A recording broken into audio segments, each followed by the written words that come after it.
And Friends First continues right now. Have a great day. Bye-bye.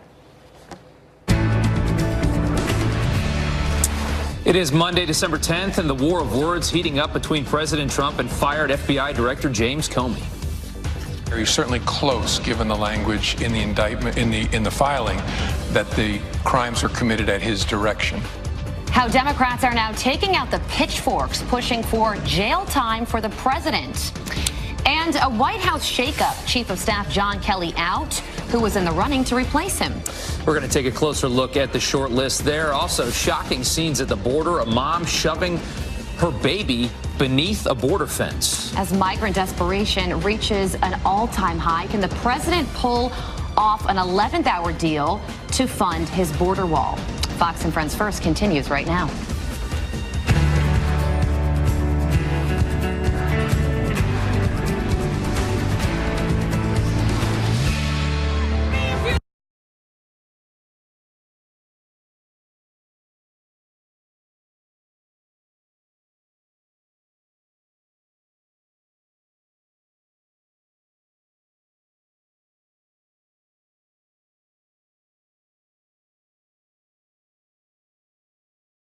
Monday morning. Those weekends go by just so darn fast.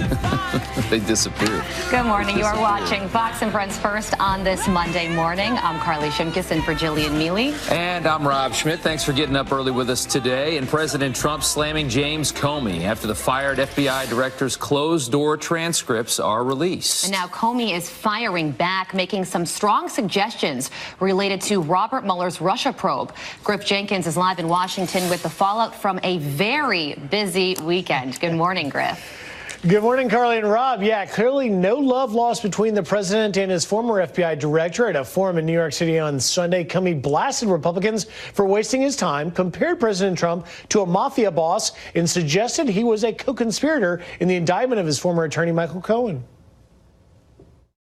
Not in the formal sense that he's been named in an indictment, but if he's not there, he's certainly close, given the language in the indictment, in the filing, that the crimes are committed at his direction. This comes after the transcript of Friday's nearly 7-hour hearing is released over the weekend, prompting President Trump to unleash a Twitter storm on Sunday against Comey, saying leaking James Comey must have set a record for who lied the most to Congress in one day. His Friday testimony was so untruthful. This whole deal is a rigged fraud headed up by dishonest people who would do anything so that I could not become president. They are now exposed. In another tweet, the president pointing out that the transcript shows Comey unable to know, remember, or recall details more than 200 times in questioning. Meanwhile, top House Democrats appear determined to increase the pressure on the president. Incoming House Judiciary Committee Chairman Jerry Nadler raising the prospect of impeachment, while House Intelligence Committee Chairman Adam Schiff suggesting an indictment followed by jail time. There's a very real prospect that on the day Donald Trump leaves office, the Justice Department may indict him, that he may be the first president in quite some time to face the real prospect of jail time. And we're not done hearing from Comey. He has agreed to a second hearing, which we expect early next week, guys. Wow. All right, Griff, thank you so much. Continued there. Yeah. All right, the conservative author accused of lying under oath to special counsel Bob Mueller's investigation is now suing Robert Mueller over alleged grand jury leaks and illegal surveillance. Jerome Corsi filing a federal suit claiming that Mueller intended to, quote, coerce, extort, and blackmail him. Corsi filing a criminal complaint against Mueller detailing how his team allegedly forced him to lie under oath and commit other violations like witness tampering. He is seeking $350 million in damages. The Senate is looking to confirm William Barr for Attorney General just weeks before Democrats take control of the House. Rand Paul now says he's disturbed over President Trump's replacement pick for Jeff Sessions, the Republican Kentucky senator questioning Barr's views on privacy. I'm concerned that he's been a big supporter of the Patriot Act. I haven't made a decision yet on him, but I can tell you the first things that I've learned about him being for more surveillance of Americans is very, very troubling. But Senator Lindsey Graham is showing strong confidence in the nominee. Unless there's something really strange, 100%. He's been confirmed 3 times. There's never been a recorded vote because he's that highly qualified. Now, Barr served as late President George H.W. Bush's Attorney General. If confirmed, he replaces acting Attorney General Matthew Whitaker. All right, with the clock winding down in Congress, Republican lawmakers are racing to load up the end-of-the-year spending bill with their own priorities, including President Trump's border wall. Todd Pyro joins us live with the last-ditch effort to push their agenda while they still control both chambers as migrants continue to go to extremes just to get on U.S. soil. Good morning, Todd. Good morning, guys. Despite the stopgap spending bill signed by President Trump on Friday, a number of other bills remain unfinished, including, of course, the one that deals with border wall funding. But the clock's a-ticking. The president will meet with Chuck Schumer and Nancy Pelosi tomorrow to try and work out a deal, but with Democrats saying they can only give $1.6 billion for border security, the impasse is threatening a partial government shutdown if there's no compromise in 2 weeks. Some Republicans, like Lindsey Graham, say the president needs to stand his ground. Here's the problem. You got the Democratic leader to be in the House calling border security a wall component immoral. After the caravan, if you don't see the need for additional border security, you're just not paying much attention. So, Mr. President, dig in, do not give in when it comes to the wall. Some Democrats, though, like Karen Bass, say there's no need for a wall. I think it's completely unnecessary. You know, there are several bills that need to pass, not just the one dealing with the border. And those bills have been negotiated on a bipartisan basis. I don't think a border wall is exactly the type of infrastructure that is going to help the U.S. economy. We have bridges that have fallen. All this as we see more of these images, a father pushing his 8-month-old son under a crudely dug hole to the U.S. side. For a fourth consecutive month, the number of migrant families apprehended trying to cross illegally reached a record high. More than 25,000 families detained on the U.S.-Mexico border in November alone. Carly? Todd, thank you very much. Appreciate it. All right, the fight over funding of the border wall may lead to a shutdown of the government. But House Majority Whip Steve Scalise says at the end of the day, this is really about keeping the people of America safe. You look at this caravan coming across, you have in this caravan of people who have said we're going to ignore your laws and just storm across the border. There are over 600 already known criminal convicts in the caravan. When you look at some of the things they do to try to use women as human shields, again, it shows you what kind of people are really responsible for the caravan. But it's incredibly important that we secure our border. Every single day in this country, at least 10 known terrorists are captured trying to cross into America through our border. Why are we trying to secure the border? To keep America safe. And it's not that everybody that comes here wants to seek the American dream. There's a legal way to do that. And President Trump has said, go see, even if you want to seek asylum, seek it the legal way. If Chuck Schumer wants to shut down More than 5,000 troops will remain stationed at the border through January. All right, President Trump's point man on trade negotiations says the U.S. is maintaining a hard deadline to reach a deal with China. Robert Lighthizer says if it's not done by March 1st, more tariffs could be slapped on Chinese imports. Meanwhile, White House trade advisor Peter Navarro says the tariffs are not to blame for Wall Street's recent woes. I think that's a false narrative in terms of the impact of the tariffs on the stock market. My view is that this is strictly an interest rate effect. I think the Fed went too far, too fast, and what we saw basically was a little asset reallocation from the stock to the bond market. Navarro says last week's slide is not a market correction, it's just a normal adjustment. All right, now China and the U.S. are going head-to-head over the arrest of a high-profile tech executive, Wang Zhou.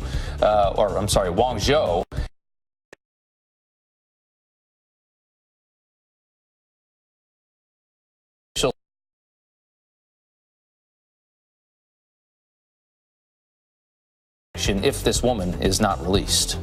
All right, turning now to the NFL, the Chicago Bears defense shuts down the LA Rams 15-6. The Browns hand the Carolina Panthers their fifth straight loss, the final there, 26-20. The Steelers coming up short against the Oakland Raiders. The kicker, botching a last-second field goal attempt to tie the game. Pittsburgh loses 24-21. And this is something you have to see to believe. It may be the play of the year, a miracle in Miami. Can you believe he scores that touchdown? Usually those laterals don't work. An incredible play there as the Dolphins stun the Patriots, winning 34-33. It was like three. There it goes. There's the beginning of it right there. They start lateraling. This guy gets it. I mean, he takes off. He gets around everybody, including Gronkowski. Yeah. Couldn't make the dive. Go back and watch it 10 more times. It's something to see. Do it. All right. 10 minutes after. Administration is right on track.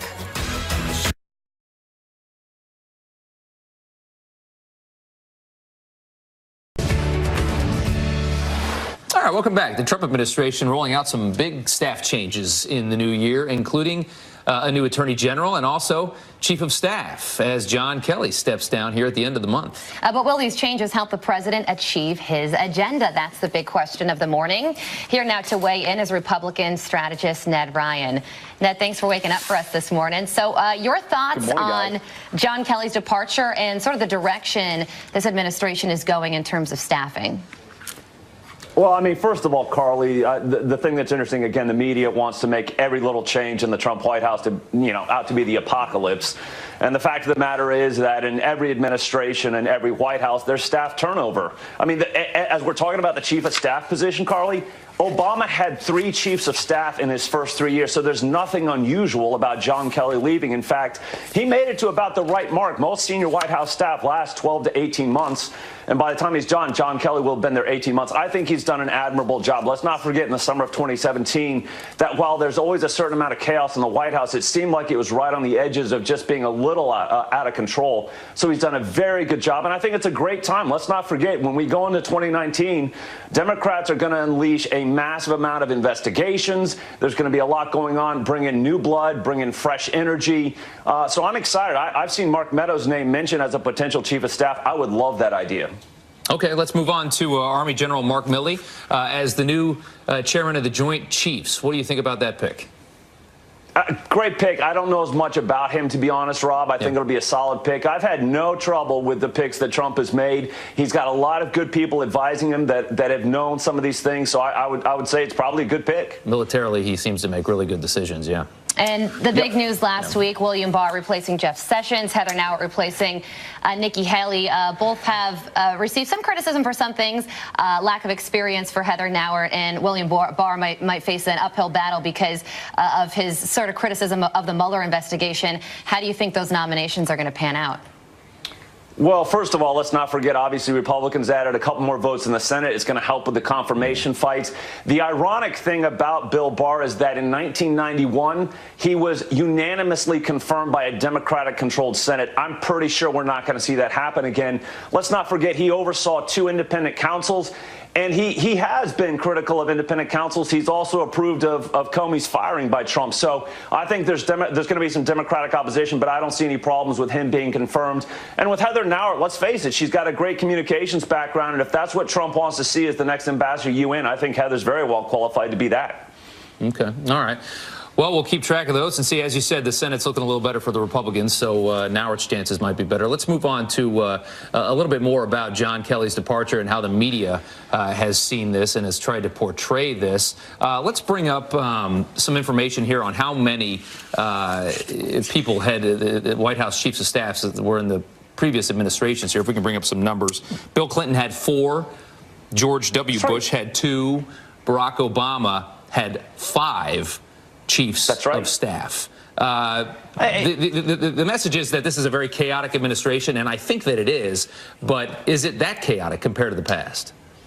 No, it's really not. And let's also think about this, Rob. You're dealing with, in the White House, especially at the senior level, you're dealing with type A personalities on steroids in the very close confines of the West Wing, working for the most powerful man in the world, and quite frankly, making peanuts for the pain that they're going through. Again, this is not unusual to see staff turnover. The neighborhood, again, is 12 to 18 months for most senior White House staff. John Kelly's at about 18 months. And again, it's the right time. Let's not forget Trump, coming from the business world. A CEO is looking for people to implement his vision at different phases.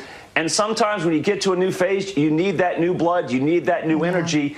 And this is the time to make that change coming into 2019, not only with the Democrats unleashing investigations, let's also remember the Trump reelect is going to go into overdrive next year. So this is the time to make the change, and it's not unusual, not even close to being unusual. And you're so right to talk about the pressure of the job really weighing on these people. Nick Ayers, who's the vice president's chief of staff, was a favorite for the chief of staff. He says, I want to go back to Georgia and spend some time with my family, and you really can't blame him, going into 2020. Tough jobs. Absolutely. All right, thank you so much, Ned. We appreciate it. Appreciate it.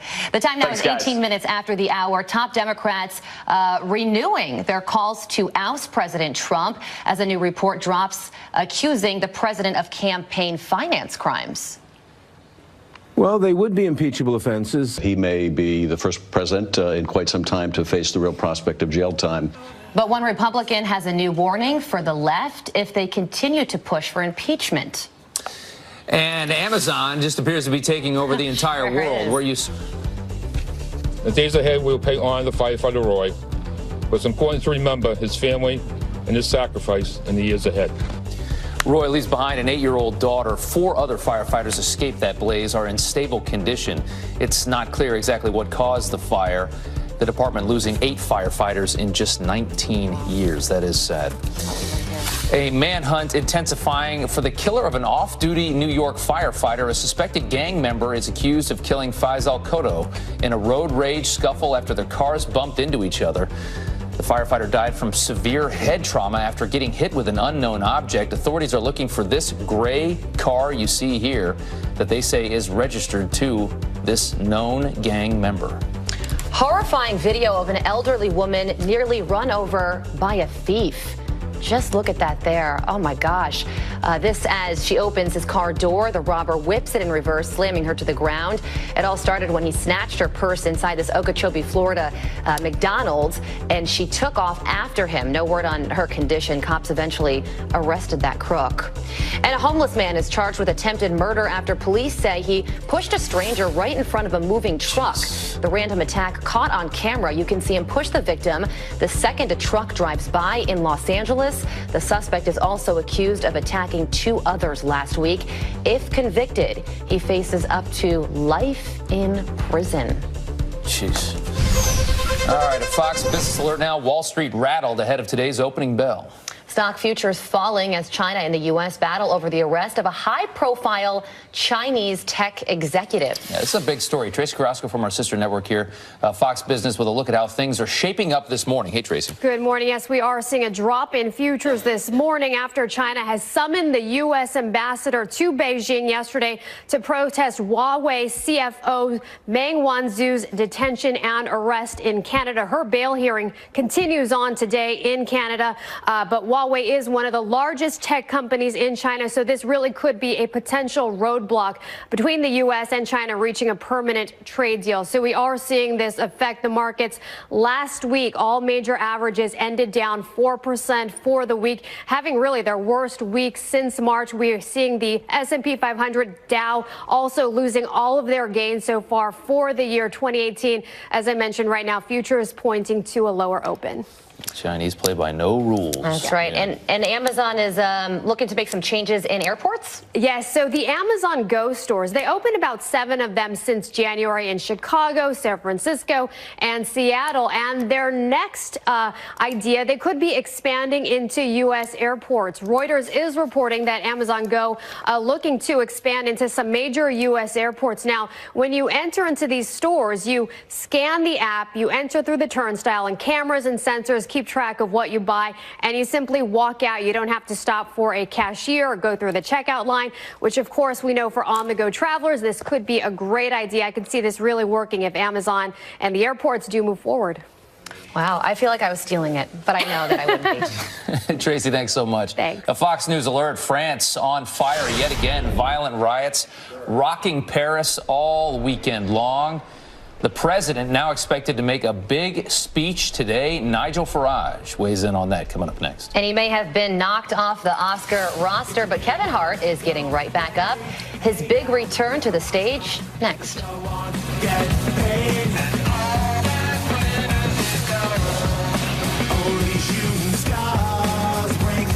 I'm Ray, and I quit smoking with Chantix. Smoking, it dictates your day. I didn't like something having control over me. I wanted to stop. The thing is I didn't know how. Chantix, along with support, helps you quit smoking. Chantix reduced my urge to smoke, and to the point that I could quit. When you try to quit smoking, with or without Chantix, you may have nicotine withdrawal symptoms. Some people had changes in behavior or thinking, aggression, hostility, agitation, depressed mood, or suicidal thoughts or actions with Chantix. Serious side effects may include seizures, new or worse heart or blood vessel problems, sleepwalking, or allergic and skin reactions, which can be life-threatening. Stop Chantix and get help right away if you have any of these. Tell your healthcare provider if you've had depression or other mental health problems. Decrease alcohol use while taking Chantix. Use caution when driving.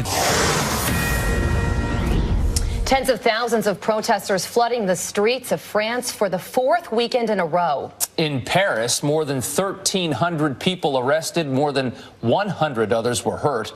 The riots sparked by rising fuel taxes initially that now have this country in panic mode. Well, here to weigh in is Nigel Farage, former United Kingdom Party leader, European Parliament member, and a Fox News contributor. Nigel, we're so happy to have you this morning to talk about this really important issue.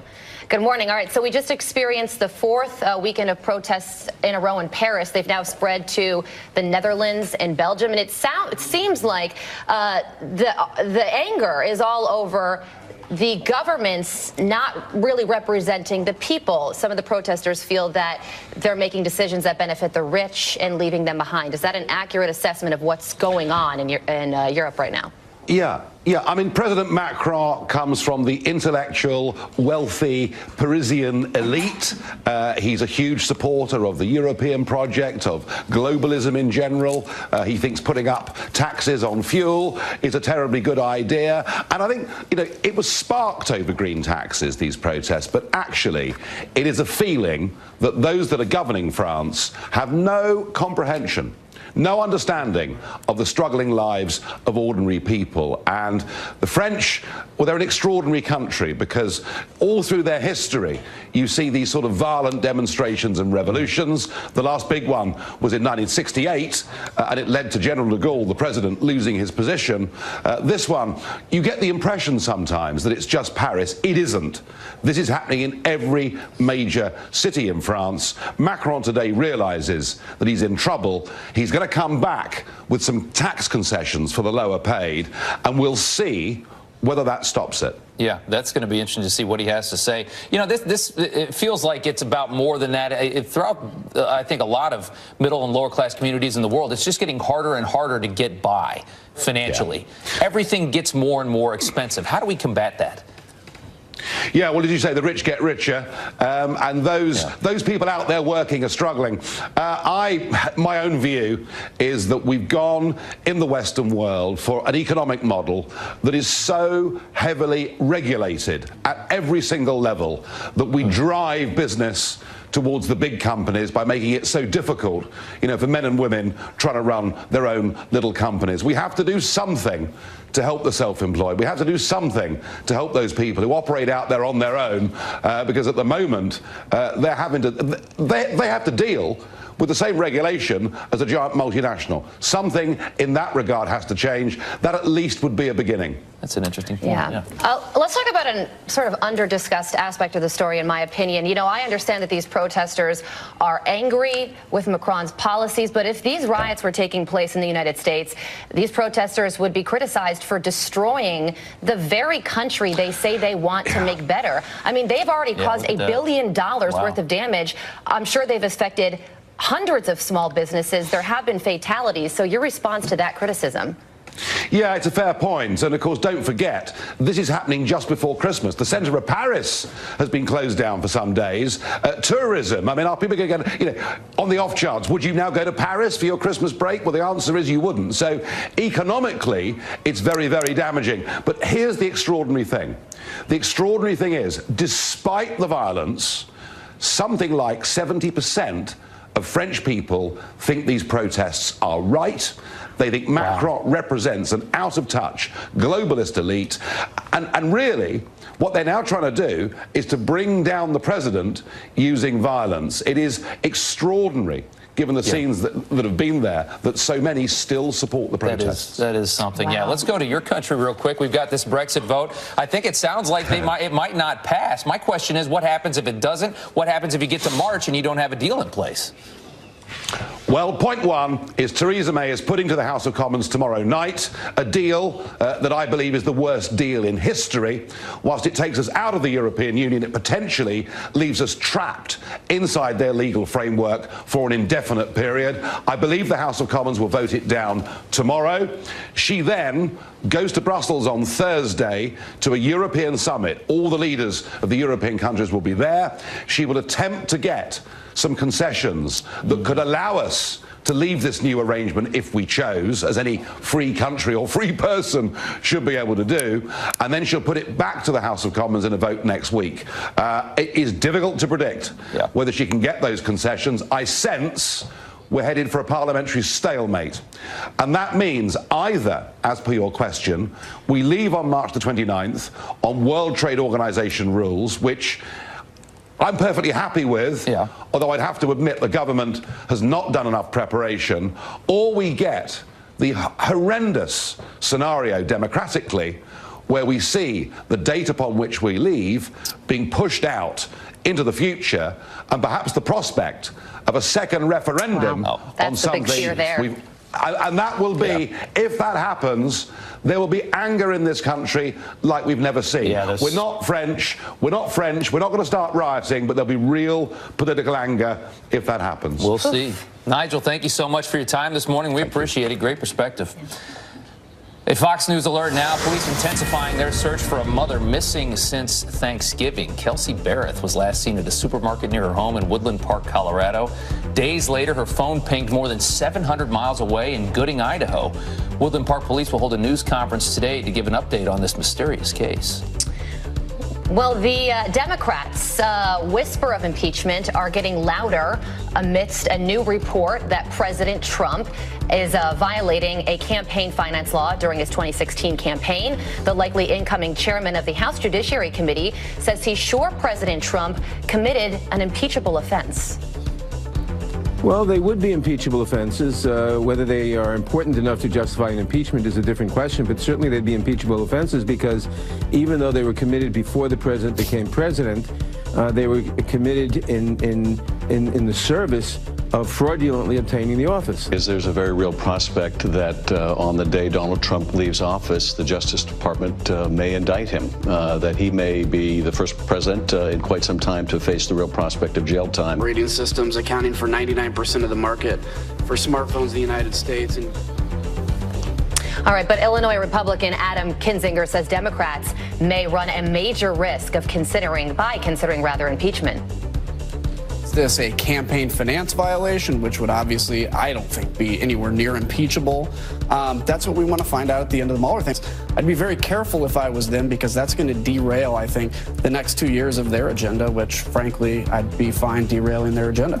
Cohen pleading guilty to 2 charges of violating campaign laws back in August. Environmental activists will head to Capitol Hill today to fire up Democrats about climate change. The group Sunrise Movement wants the party to embrace the Green New Deal in its 2020 platform. The plan includes a carbon tax and shifting to fully renewable energy sources within 10 years. Congresswoman-elect Alexandria Ocasio-Cortez supports the group. She joined them for a sit-in at Nancy Pelosi's office right after the midterms, you remember. A deadly winter storm dumping snow, sleet, and freezing rain across the southeast region. Look at all this. A driver killed in Charlotte when a tree fell on their car. Police responding to hundreds of spinouts and collisions on icy roads. Yikes. The crews overnight fighting the elements, putting out a large barn fire. Over 300,000 customers are without power in several states. Airports today hoping to resume normal activity after canceling hundreds of flights. Janice here tracking the storm. They're not used to this kind of weather. They can't handle it in places like North Carolina. They got a year's worth of snow in, 12 hours in parts of North Carolina and South Carolina. We knew it was going to happen, but look at these snow totals. Over 20 inches in the mountains of Virginia, over a foot in a lot of North Carolina and West Virginia and South Carolina.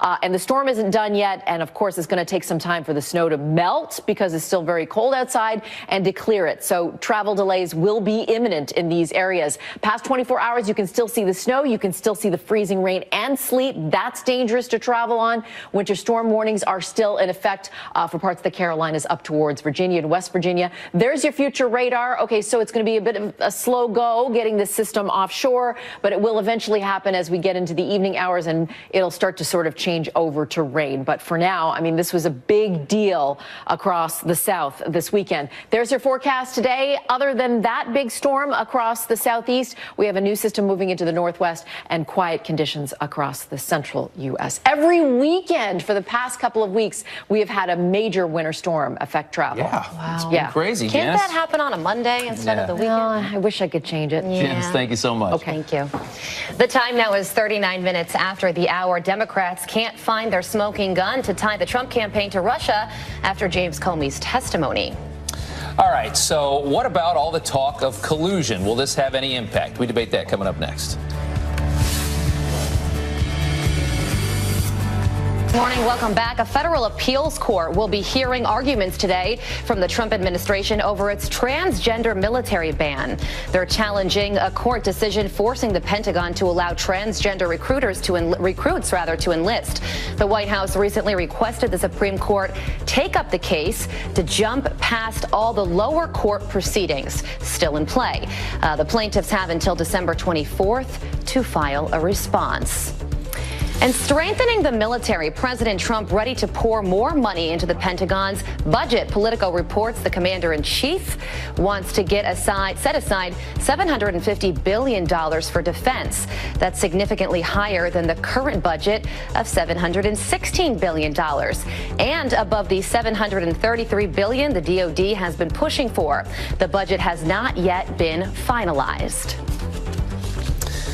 All right, Democrats did not get a whole lot of ammo from the James Comey testimony last week. The transcript didn't provide much evidence of collusion at all. So what impact will that have on all the talk of Russian collusion, which we've been hearing for so long now? Here to debate that is political science professor Dr.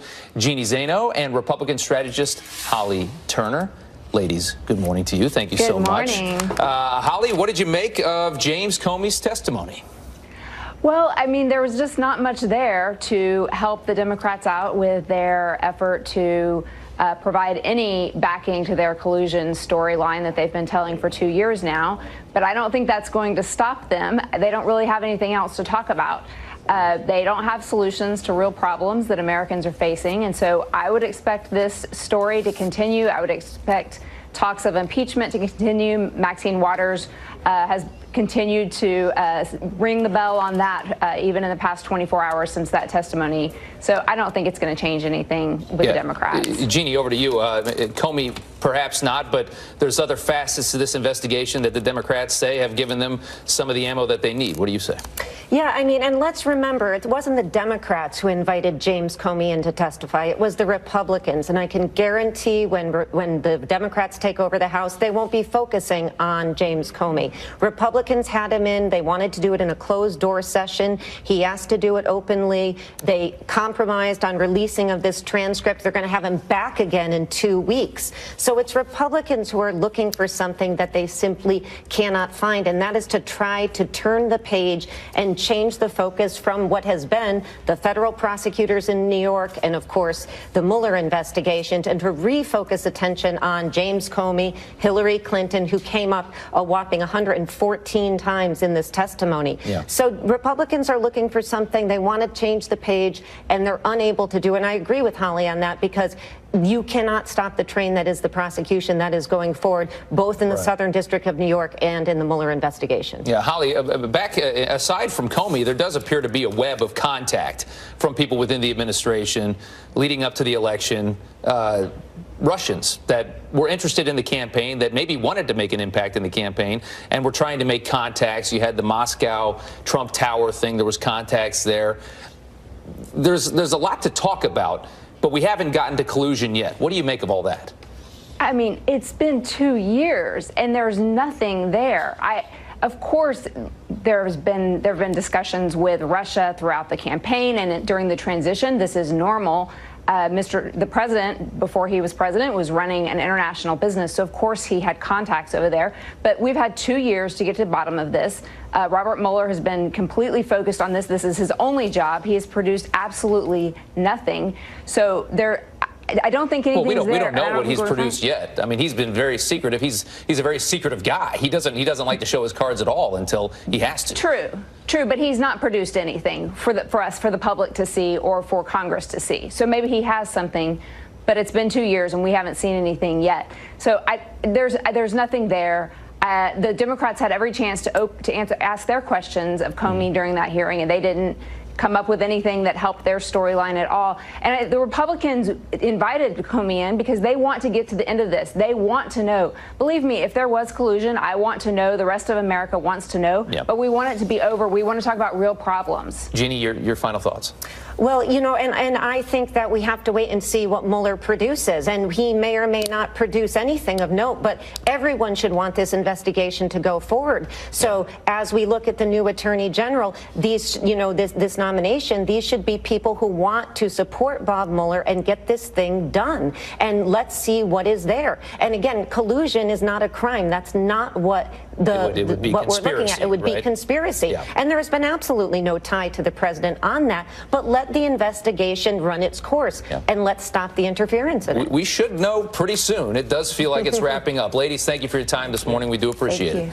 All right, let's check in now with Steve Doocy, see what's coming up over the next 3 hours. Hey, Steve. Hey there, Rob. Did you have a good weekend? I did. I played some golf. Mr. Lucky. It was lovely. Look at you. All right, listen, we've got a busy 3 hours straight ahead, 12 minutes from right now. Jonathan Turley is going to talk a little bit about the legal peril for the President of the United States, given what we learned from Mr. Comey over the weekend and those sentencing memos. Also, Tammy Bruce is going to talk a little bit about how sometimes we are reminded that the internet is forever and how some people have been undone by dumb tweets. Mike Huckabee on the president needing to stand tough when it comes to the Congress and the funding for his wall. And Dina Martin, the daughter of Dean Martin, comes on the program to defend her father and the song Baby, It's Cold Outside. So we got a busy 3 hours. Kicks off exactly 11 minutes from right now, right here on the channel you all trust for your morning news. Rob and the gang back in about 2 minutes right here on Fox News Channel.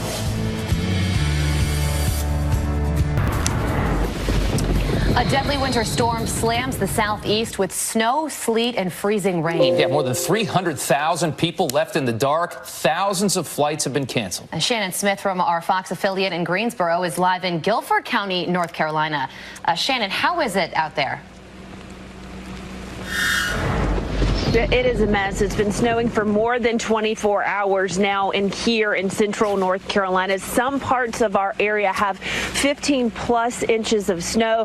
That is a lot for this time of year, and really only a couple of inches can shut down central North Carolina, so you can imagine how people are dealing with it. You see the blue lights here behind me.